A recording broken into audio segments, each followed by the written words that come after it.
On est en plein là-dedans, hein, parce que effectivement, depuis le 17 mai, nous sommes en regroupement. Nous avons commencé par Guéréo.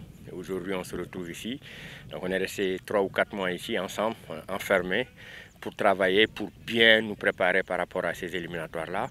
On est en train de faire un bon travail sur le plan physique, d'abord, parce que les filles n'ont pas de compétition en ce moment. Il n'y a pas de championnat. Donc il fallait d'abord les remettre en forme sur le plan physique, travailler sur les aspects tactiques, sur les aspects techniques et surtout sur les aspects mentaux. Parce que c'est important aujourd'hui, dans les compétitions de haut niveau en Afrique, d'avoir le mental très très fort. L'Afrique a ses réalités, il faut les préparer par rapport à ça. Donc on y est, on est en train de les préparer.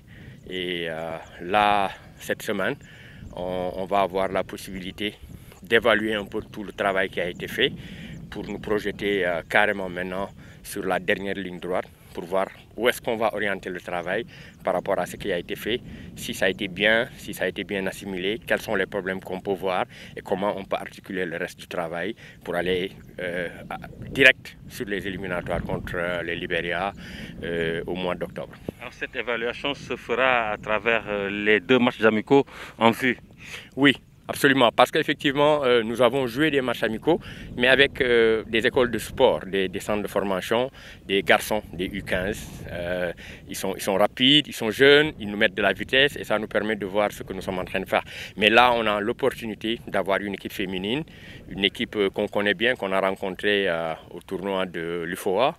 Et là, bon, ça va nous permettre d'avoir des repères très fiables par rapport à la compétition.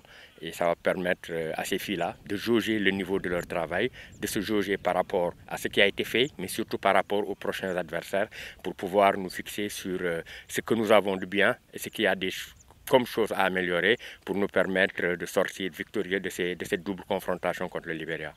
Alors, avant le Libéria, vous allez jouer ces 2 matchs amicaux contre le Cap-Vert. Qu'est-ce que vous pouvez dire du Cap-Vert? Qu'est-ce que vous savez du Cap-Vert? C'est une équipe teigneuse, hein? On les a rencontrés au tournoi comme je l'ai dit tout à l'heure. C'est une équipe teigneuse avec des joueuses qui sont très vives, et qui ont de la vivacité, qui ont beaucoup de technicité. Une équipe difficile à jouer et c'est pourquoi on a choisi cet adversaire-là. Parce qu'en fait, il faudrait qu'on se mette carrément dans les conditions de jeu. C'est un peu le même style que cette équipe du Libéria qu'on a rencontrée. Et donc, parce que c'est une équipe qui est très agressive, qui vous empêche de jouer.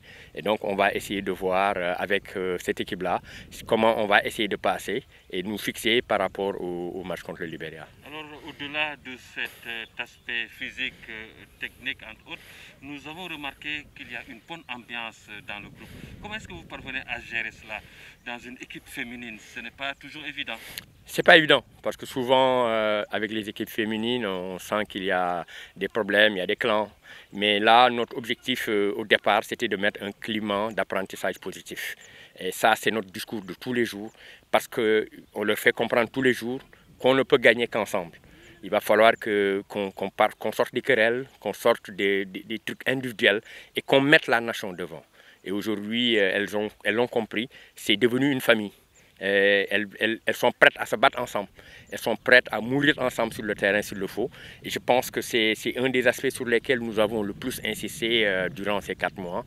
Parce qu'avec les filles, le travail, ce n'est pas que le terrain. C'est en dehors parce que la sensibilité n'est pas la même. Elles sont très émotives. Il y a plus de susceptibilité à leur niveau. C'est des choses à gérer.